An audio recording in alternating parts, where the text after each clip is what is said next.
Na żywo? Tak, widzę. Yes, of course. Now we are live and we will talk about the history of the 8th of March. So, Małgorzata Kulbaczewska-Figa, the redactor of the website Strike You. Let's talk. Hello again. Thanks for having me once again on your show. And today we are going back to a subject that we have already discussed once. So women in international workers movement, women's role in revolutionary movements. And we once had a conversation about women in Polish revolutionary movement, and today we are taking a little bit more international perspective, and we are going to talk about origins and celebrations of 8th March, the day that is coming soon.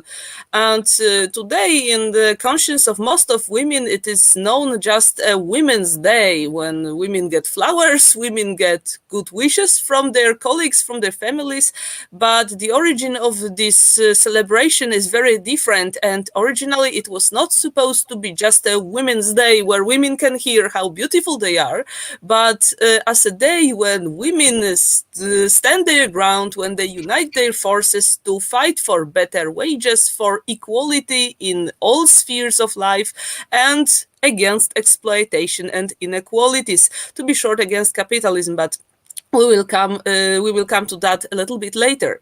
So, to celebrate International Working Women's Day, let's go back to the origins of this very day.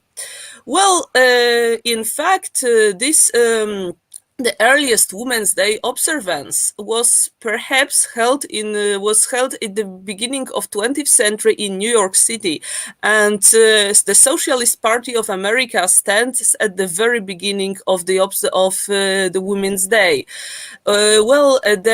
However, those were not Americans not English-speaking Americans who stood at the beginning of the celebration, but the immigrant women who protested against bad working conditions and low wages and general treatment of women in factories in the US. So on March 8th, 1908, 15,000 women marched in New York City, demanding shorter work hours, better pay, end to child labor in American factories, more economic security, and better living. And their slogan was bread and roses, with both parts of this slogan meaning economic security for bread and roses for better living standards. There was a political dimension to the demands, as well as the marching women demanded voting rights. Yes, equal rights for men and women in democratic voting. And many of those who took part in the protests were young immigrants for Europe, Russian women, Jewish women, Polish women as well. All the immigrants from Eastern Europe, from the Russian Empire, from the Austro-Hungarian Empire of the time, who came to the United States believing that that was the land of opportunities, and instead ended up in one of the wildest capitalist system of the time, with horribly bad working conditions and the doubly bad treatment that women workers could await at that time. So the Socialist Party of America declared in 1908, that the National Women's Day would be celebrated every last Sunday in February. And in 1909, indeed, on February 28th, so that would be an anniversary tomorrow, all in the whole United States, the National Women's Day was celebrated. Well, according to some researchers, to a tradition that also held in the women's working movement, this date at the end of February, beginning of March, was not an accident, but a commemoration of yet another protest of the female garment workers that took place in the 50s, in the 1857, when working women in one of the garment factories stood exactly against the same things that future workers protested at the beginning of 20th century. So against low wages, against bad working conditions, against bad health condition in the factory. And the protest, of course, was attacked by the police. It was dispersed. Well, nobody listened to the workers' demands, but they did not give up and then created the first women's labor's union. Well, some researchers actually reject this tradition. They say that that the date was invented just after that, to equip the newly fixed date with a tradition. But one thing is undoubted, that indeed women workers fell victim to the worst exploitation in American capitalism in 19th century, and that they began organizing, that they stood against this exploitation, and that at the beginning of 20th century the working women came up with a clear program. So on one hand, better working condition, higher wages, and more respect for workers during and after the work, and on the other hand, voting rights for women and full equality in political life. So when the Women's Day got the international dimension, it happened But also. wait. Uh, I listened one time a speech of Elizabeth Warren when they started her campaign to be the candidate of the Democratic Party, and Okay. she had a meeting in the New York City, and she said in this meeting that we are nearly the place which stood the factory, and in this factory it was factory where work a woman, and this woman was died because accident, died because of fire, Um, something like this. And she said that it is why this 8th March, it is because many women died in fire. yes, she referred to an accident when the protesting women were closed, when the police, when the factory leaders closed the factory building and did nothing to save women from a fire inside the factory. And indeed, there was such an incident in the. There was such an incident in New York City. Indeed, it happened, but today it is not that clear to say whether the organizers of the first Working Women's Day in the beginning of 20th century referred to that very incident, or whether they just wanted to stand up for their rights. Because, as you know, the conditions in the factories in America were absolutely outrageous, and such incident was sadly just one of the very moments when workers were killed at work, where workers were when the women workers lost their health at work. So yes, there was such moment. Indeed, there was such a historical event, but it is not that sure that the Women's Day emerged just for observe that this one anniversary. It was, I would say, it was more universal from the very beginning. And now let us go to the moment when the Women's Day got the international dimension. So it happened a year later, after the first National Women's Day in America. So in August 1910, just before the general meeting of Socialist Second International in Copenhagen, a special event, an International Socialist Women's Conference, was organized to focus especially on the question of the women's question, on the problems of women workers, and to discuss such questions as social legislation, as access to public health and access to education, but also the question of women's suffrage and the possible relation between proletarian women's movement and the bourgeois feminist movement. So this conference was set specifically to discuss such questions, and during the conference, the German delegation, headed by Clara Zetkin, proposed an establishment of Women's Day on international scale. Well, at that time, they did not come up with a proposal for a specific date, and they just agreed on the idea that Such a day that would combine promoting equal voting rights with social rights of women would be a great idea, would be a very important date for international workers' movement. And this idea was accepted by over 100 delegates from 17 different countries. All women workers, activists of the socialist movement. And here I wanted to stop for a moment on the very personality of Clara Zetkin, so the woman who was behind making the international.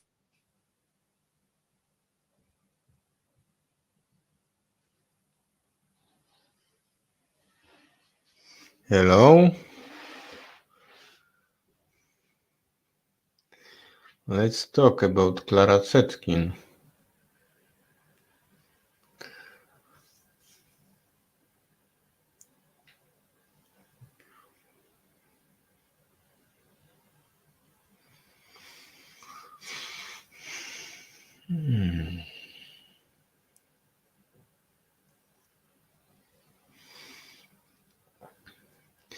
So we have technical problems. Małgorzata is frozen.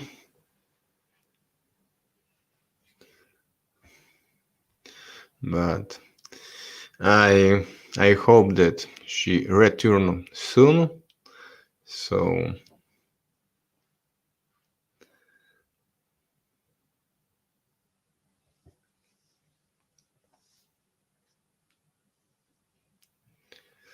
in the time when we are waiting, I would like to say that the topic of our conversation today is she come back. Oh, sorry, I had an unstable internet connection. I apologize to everybody for any technical problems that may occur.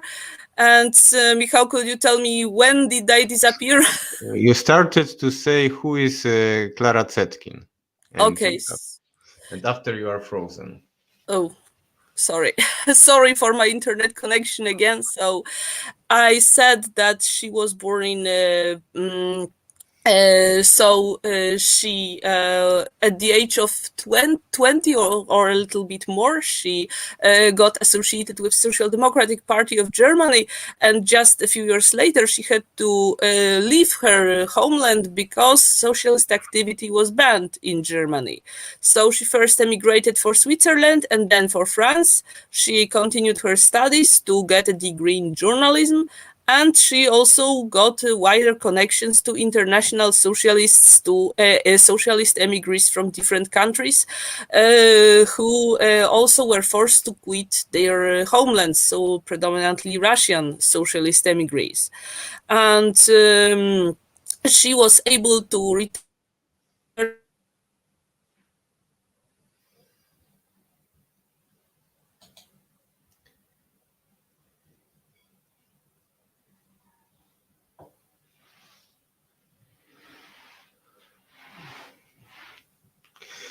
Encore problem technique.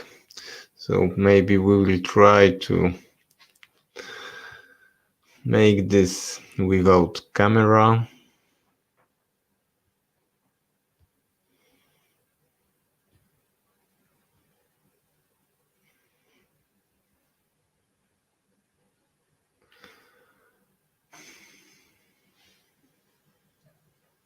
So for the people who watch this live, I would like to say that we have technical problem, because Małgorzata have not connection internet very stable. So now I will. Your guess will need. And could you remove your camera and let's Just leave the voice on, okay? yes. I think that Well, it will. so how do I do it? Oh, I stop cam, and so Okay. it's like this. Okay, okay. So I began to talk about Zetkin's views about how did she view her role as a socialist feminist, as a socialist suffragette, as she would rather say. She was very opposed to the concept of bourgeois feminism. She claimed that just women's movement, without specifying that that it is a working women's movement, is nothing but a tool to divide the unity of working class, to make working women stand against working men, while their primary economic interest is actually the same. So she said that working women whose aspiration is social equality and full social right should not expect anything from the bourgeois feminist movement, bourgeois women's movement, because fighting for women's rights only while not fighting capitalism is like fighting for something that would have no real basis. Because to ensure that emancipation of women would be permanent and would not only mean political rights but also solving all other women's problems like access to education, access to healthcare, the participation of the state in upbringing of the children. All these questions can be resolved only in a socialist society, in a socialist state. So working women, according to Clara Zetkin, should participate in working for a complete social transformations rather than like lose their time in a bourgeois women's movement that talks about political right and equal opportunities. She was absolutely convinced, and I think that this conviction was absolutely right, that feminist movement, being composed by middle class and upper class women, is serving their interest, is serving the interests of these upper class and middle class women who have different problems, different aspirations, and different starting point than proletarian women. And so, while socialist women, that was Clara Zetkin's point, should also fight for vote for women's suffrage, for taking part in democratic procedures, they could not stop at that point. Clara Zetkin was sure that the reforms demanded by the bourgeois feminists could somehow lessen female oppression, but the only way to liberate women entirely was to move towards socialism, was to liquidate exploitation and capitalism inequalities, and so, with this position in mind, Clara Zetkin worked to make International Socialist Working Women's Day an international event. And indeed, the next year, so we are in 1911 already, this day was observed internationally. It was marked for the first time. And again, it was not 8th March, it was actually 19th March. And on this day, over 1 million women and their supporters, their male support, the working men, their supporters, paraded, demonstrated, and protested in a lot of countries, among others in Germany, Switzerland, Austria, and in the Austro-Hungarian Empire there was about 300 different demonstrations counted, and to mark the very international dimension of the celebration, it was marked that in Vienna, women not only demanded to be right to vote, not only they protested against discrimination at work, but they also honored the martyrs of Paris Commune. So the women and men who fought in the Paris Commune just 30 years 40 years earlier. And at the same time, the National Women's Day was also celebrated in America, but it did not took place on 8th March. Neither it took part on it took place on the last Sunday of February, like it was proposed by Socialist Party of America a few years earlier. When did Women's Day reach another parts of the world? Well, we know that in Russia it was observed for the first time in 1913, and against the socialist women, the women demanding emancipation in all possible spheres of life were on the forefront of the celebration. And in 1914, we finally come at the date of March 8th, and it is possible that this very day that we today associate with women's rights was chosen a little bit accidentally, because this March 8th in 1914, it was Sunday, and it was possible to gather more participants. In 1914, again, there was more than a million of participants of these celebrations, and women in Germany wanted, first of all, asked to get the right to vote, which they actually did not get until the events of 1917, 1918. However, perhaps the greatest, the most historically important observation of the International Women's Day took place 3 years later, in 1917, in a totally different historical circumstances, and not in the West. I'm talking now about the marches that took place in Russian Empire, in Petrograd, in 1917. Those were events that we discussed last week with Michał, the February Revolution, when women joined protesting, striking workers to mark the day of their emancipation and join forces with proletarians striking striking against bad working condition and against the Tsarist authority.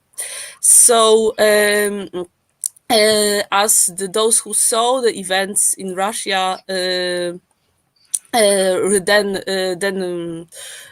wrote in their memoirs, women in all Petrograd demanded the end of war, demanded the end of food shortages to shortages of other basic products, and also they went with political slogans. They wanted to end the Tsarist autocracy, and indeed that observation of International Women's Day led to one of the most remarkable events in history. So the fall of Tsarism, of abdication of the Nicholas II in Russia. So, what happened to the feast in later on, when the situation of women changed as well, because the October Revolution and the attempt to build the first socialist state in history also changed the situation of working women and women's movements all around the world, given that the Bolsheviks given that the Bolshevik state gave to the women many of the things that they demanded in the previous years in capitalist countries. So Women's Day was theoretically was a holiday in the Soviet Union, but it was a working day. But it was still a working day. It was declared a non-working day in the Soviet Union only in the 60s, and it was supposed then to celebrate two things. On one hand, the participation of women in the revolutionary movements in building of the first socialist state, but also to commemorate the participation of women in the Second World War in the Red Army. But that was, as I said, only in the 60s. And during earlier then, the tradition of the feast was celebrated mainly by the communist socialist parties worldwide. It was celebrated in Europe, as you know, but also it was taken up by the activists of other continents with the emergence of socialist communist parties in the outside of Europe. The tradition also was adopted by them. For example, we know that communists of China began to celebrate the day, began to organize the marches of women in the beginning of the 20s. And after the founding of People's Republic of China, the 8th of March became like a holiday when women work less, like they are not given a day off, but they work less.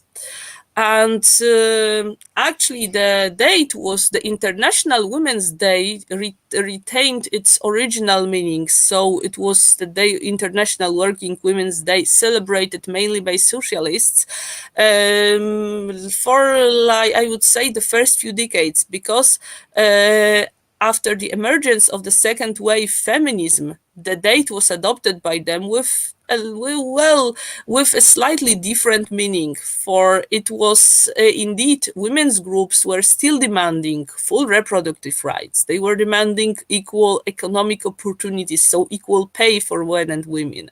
They also included demands of prevention of violence against women, prevention of rape, prevention of discrimination on sexual backgrounds. They demanded the better participation of the states in childcare, but as you see, the fighting against capitalism and the very perspective of a socialist society where the difference between men and women would be not important at all was, well, a little bit disappeared from the horizon. So in at the end of 60s, the International Women's Day was no longer associated with communism and socialism only, and it became a kind of universal feminist day. And in 1975, it became an, oh, let's say, official International Women's Day, because the United Nations began celebrating the day. And it was the member states of the United Nations were even invited to officially proclaim this day as a day for women's rights.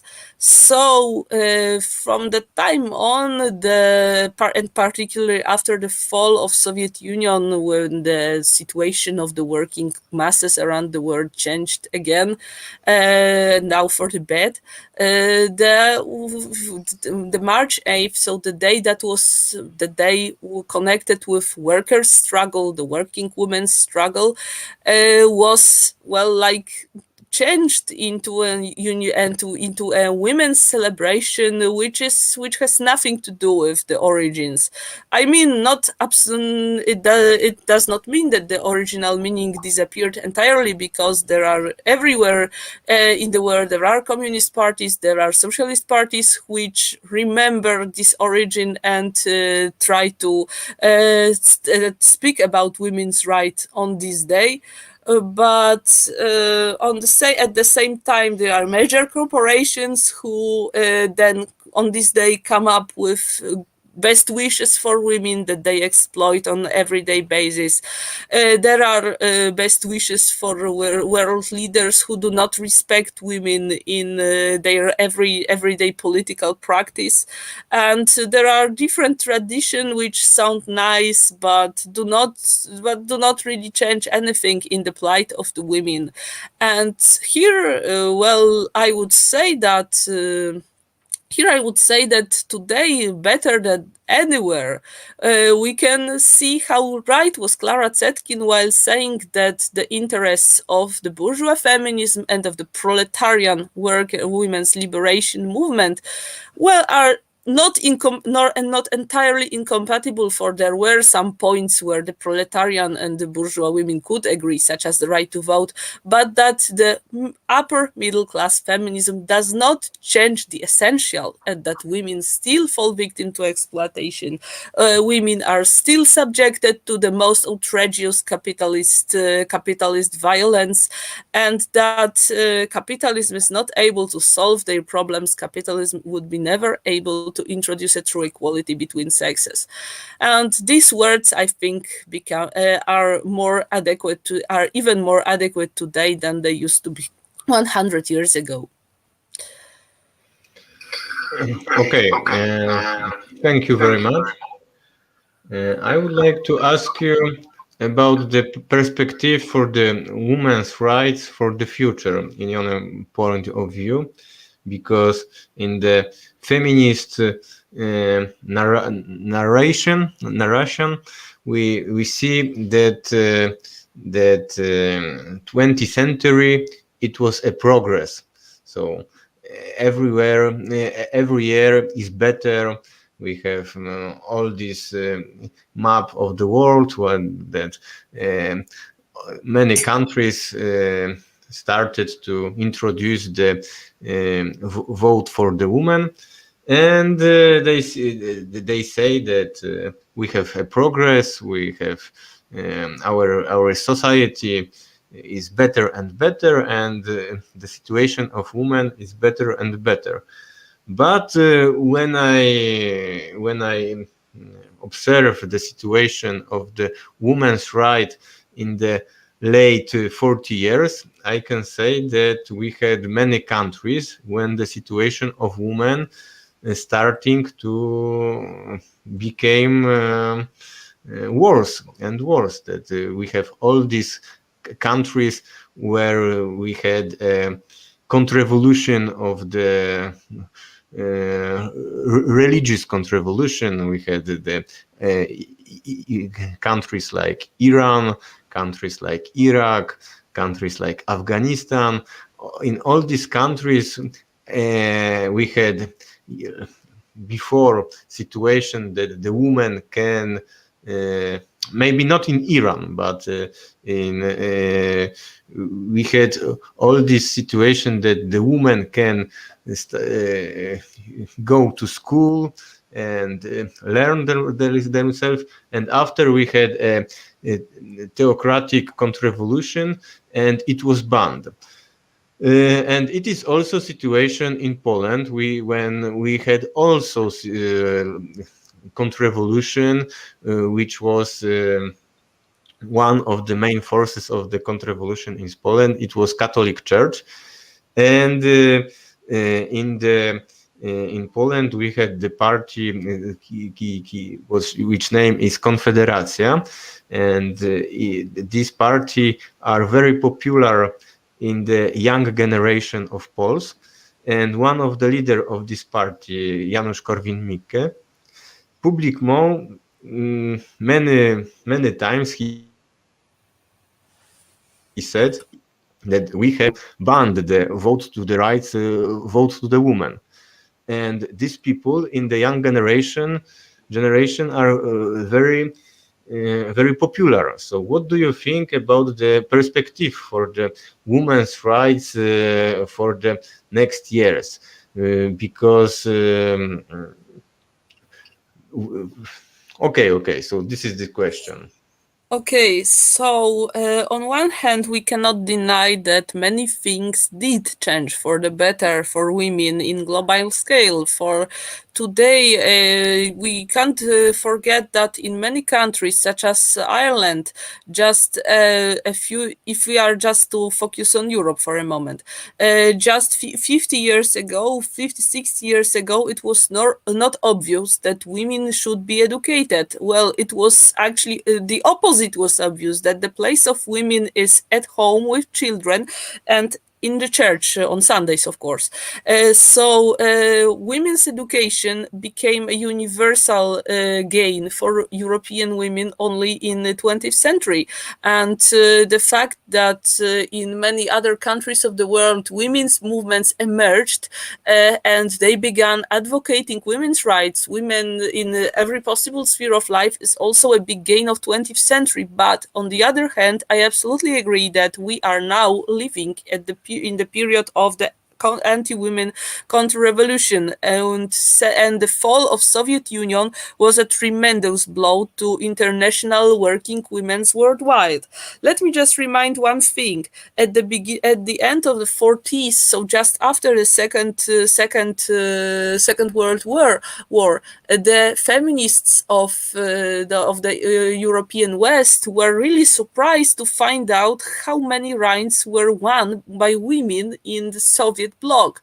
So it was they were really amazed to see that the Soviet state and other socialist countries in Eastern Europe were actually participating in upbringing of children, that they offered kindergartens, that they offered childcare so that women could go to work, that they offered cheap housing so that young families could afford them, that women were encouraged to go to work work just like men were, so that there was no campaigns against women at work, but just the opposite. And all of that really amazed the feminists of the West, who still had to stand against the stereotypes about so-called traditional role models. So there was the time when Eastern Europe really was, the really was the top echelon of the work of the women's liberation in the world, and when women from Eastern Europe inspired the other regions of the world. But this is the past, and as I said, with the fall of Soviet Union, we really experience a counter-revolution in our part of the world, and not only. And what happened is, it is absolutely a paradox that at the same time, for now I refer to the situation with abortion in Poland and abroad. And while the protests of women in Poland were still very strong, when there were thousands of women in the street, we got the information that Argentinian women won their right for abortion, also by mass demonstrations and by the support of the center-left party, since the center-left president of Argentina. And what was the paradox? It was that Argentinian women celebrated winning a right that they have never had, because there was never legal abortion in their country, while we, Polish women, we are now forced to revindicate a right that was ours under the so-called communist rule, under the real socialism, which was obvious in Polish People's Republic, and now we are fighting to get it back, and we are facing really a fierce opposition from the right-wing parties supported by the church. So the same things happened, as you said, in many countries of the world. The religious counter-revolution, the counter-revolution of the conservatively thinking men who I can't stop myself from saying, who are simply a threat of women, and women being active in politics, and not necessarily approving the exploitation structures that had been in force for years. Well, all of that is a fuel to the counter-revolution that is indeed taking place in Eastern Europe, earlier in Asia, but also in the United States as well, with anti-abortion politicians, with anti-women politicians being active. You talked about about Polish ridiculous ultra right-wing party Konfederacja. Well, so their inspiration came, among others, from the United States, where from the extreme right-wing Republicans, who also would like to send women back to houses, to children, and definitely ban abortion and limit women's rights. So yes, on one hand we experience a wave of counter-revolution. On the other hand, we also have we live under capitalist conditions, and here, and capitalism shows again its ugly face by, on one hand, by claiming that the many companies, for example, like claiming that they empower women, that they promote women at work, but at the same time, women are being still subject of exploitation. Every every woman I think who looked for work under capitalist conditions have heard a question: where are you going to have children? How are you going to connect your family duties with your work? Those are questions that men usually do not hear. And capitalism is still exploiting women while pretending not to be doing so. And so you asked me for perspectives. Well, it is difficult to give like a prediction in a global perspective. For in fact, the perspectives may be very different depending on the place where we are, and depending on every single country even, because I think that but first of all, we need to remember one thing. Women's rights are not granted by anybody. Women's rights are not given by politicians who suddenly get illuminated and realize that, well, women are people too, women are human beings too, let us give them full rights. No, women's rights are being won in fighting. They are won by feminist movements, and they are won by feminist movements who are able to reach for a wide social base. So I won't be really mistaken if I say that females' rights, that women's rights, are mainly won by those feminist movements who have the social dimension, who can focus on women not only to, well, to promise them equal business opportunities like the bourgeois feminists like to do, but to fight for equal opportunities in every sphere of life, and the participation of the state that on the side of women. Here we again go back to the healthcare question, to education, to children upbringing, and so on. You know what I mean. So the perspective of the world perspectives of women are connected with the perspectives of women's movements in every single country, and to some extent to international solidarity. So if I was to give a prognosis, then I would refrain from giving a prognosis. Actually, I would say that it is up to women to organize, to learn from the past, and to go to the street and to organize in their own solidarity networks. If in a country there are if a state attack women's rights, let the women organize unofficially. That was, by the way, that was being done by the Argentinian women who had to who before they finally secured their right to abortion, they did abortions anyway. They had their they knew the places when it was possible. They did all of that in the underground. And so women's movements finally just came to legalize something that was done so far unofficially. Well, another thing I wanted to mention at that point is that women should not, I think, expect too much from big international organization like the United Nations that is officially celebrating Women's Day, as I said.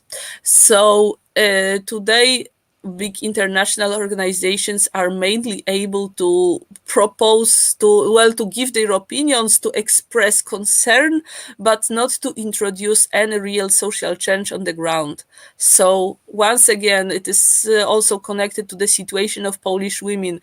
What the Polish government did to Polish female citizens was universal, was like met with outrage, with anger, with the politicians from the Western Europe, but everything they could do was to make statements. Everything that the European Parliament could do was to set a debate when they said that, depriving Polish women of their rights is indeed very wrong. But in the very end, these things are being decided on the ground and in Poland, like in any other country. So instead of trying to say what will happen to the females movement, I'd rather say that the forces of counter revolutions are gathering. They are powerful, they have money, they have networks, and they have possibilities. And what is up to the women is to stand against them and organize and fight for our rights, because once again, I'm coming back to Clara Zetkin. The rights that were once bestowed upon women can be removed from them at any point if full social transformation is not completed. Okay, I would like to ask you, what do you think about the European Union in the context that in this demonstration of the women's strike in Poland, we can find the flag of the European Union. In my perspective, when I worked in Poland, I worked in a library. Library, it is a place which is very feminized. Majority of the people who works there, it is a woman, and my salary and the salary of the woman who works there was the same.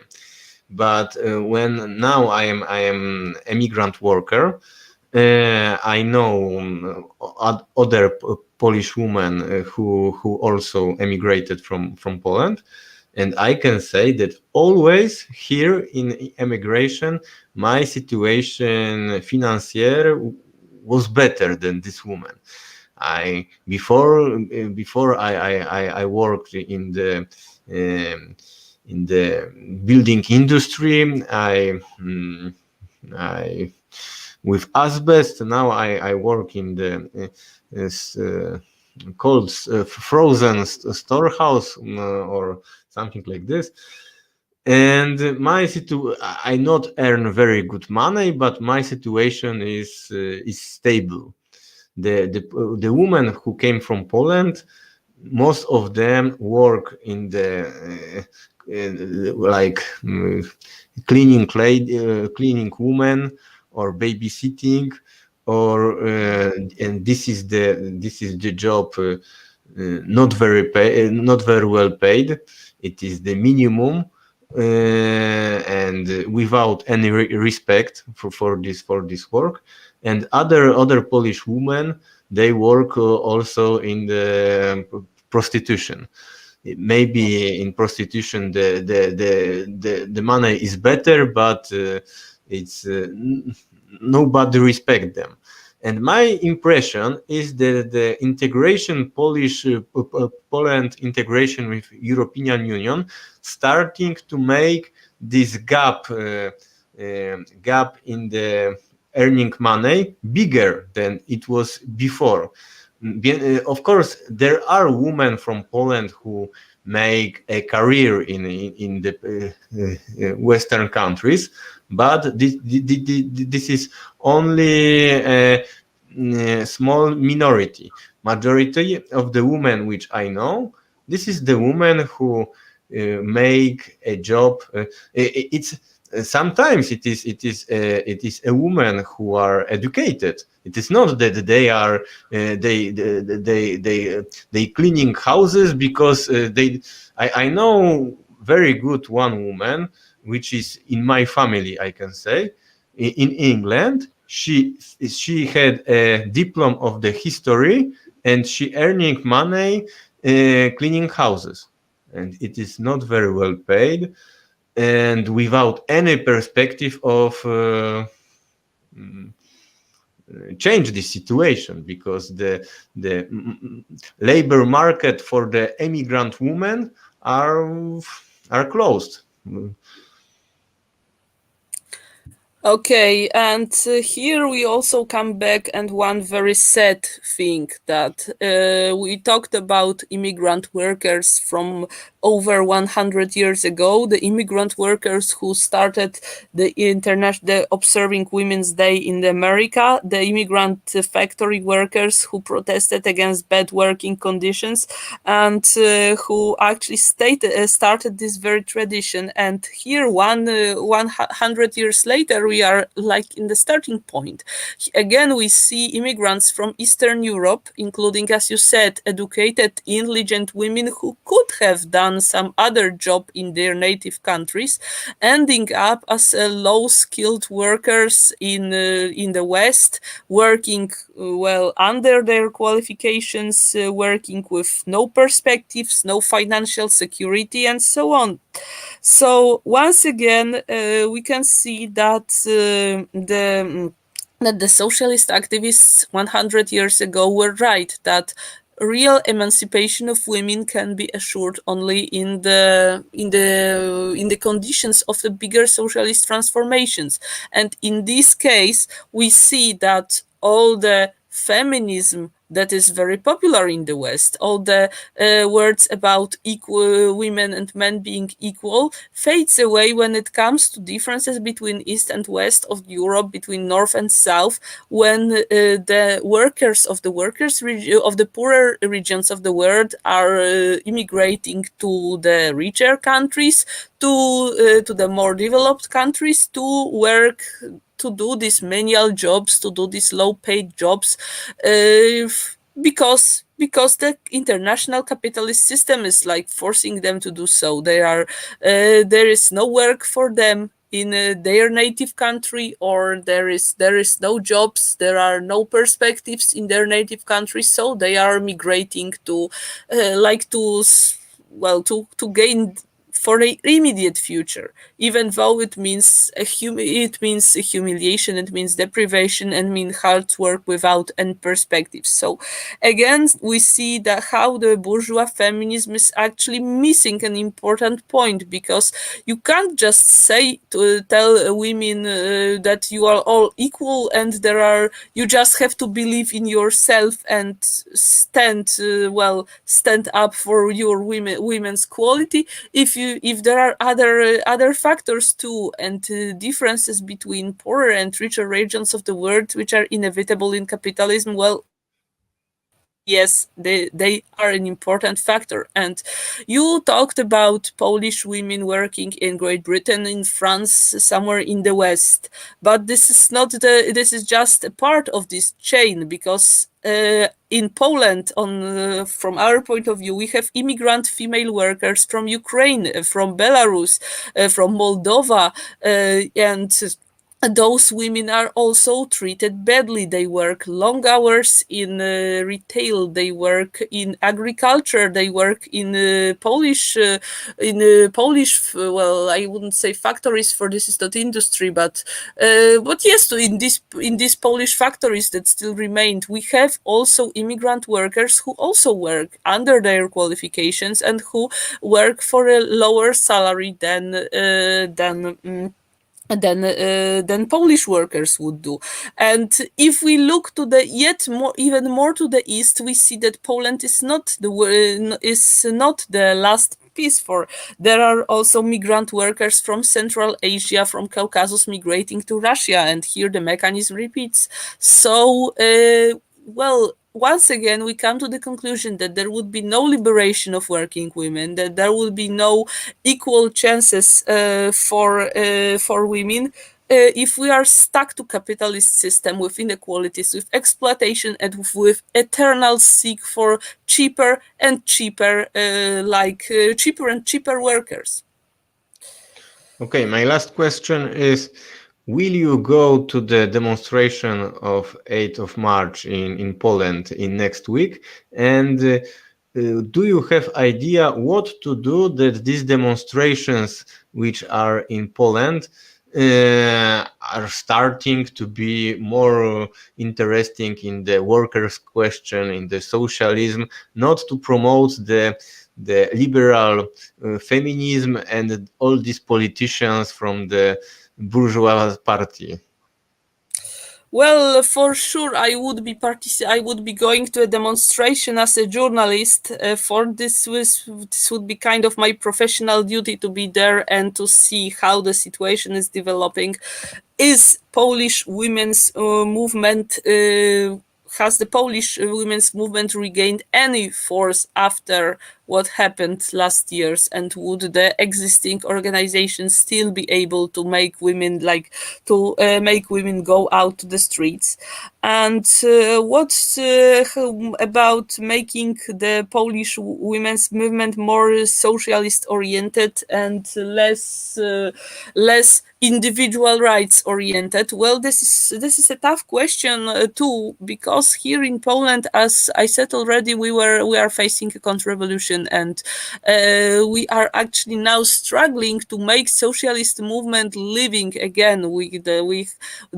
Those people who declare themselves socialists and who understand what is socialism about are still a tiny minority in Poland, and even among the Polish women in the protests, we know that many of them were protesting against what our government did to women, but at the same time, they were also against these limited social measures that were introduced by the government. For the liberal women, they are not for these limited social measures. But I think that the first thing that the socialists would have to do would just to be there and be there with our agenda. And some of the activists of the trade union called Inicjatywa Pracownicza, so the workers' initiatives, already tried to do so during the first phase of the protests. They were coming to the protest in Warsaw, but also in Poznań, so in the west of the country, with their demands. They were talking about childcare, about healthcare, about equal rights of women, about misogynia, about sexism. No, they came with a more universal set of demands. And once again, I want to underline that the social dimension of abortion and the social dimension of women's existence in the society was very strongly underlined by them. These women, when talking about abortion, they did not only say that abortion is a universal right of a woman because everybody is entitled to control one's body, but also that this is a social question. For rich women will be always somehow able to access abortion illegally, while the working woman, the poorer woman, would be left to themselves, would be left to give birth to children they cannot really give birth to, or even they would die because of lack of access to abortion. This is something that everyone knows.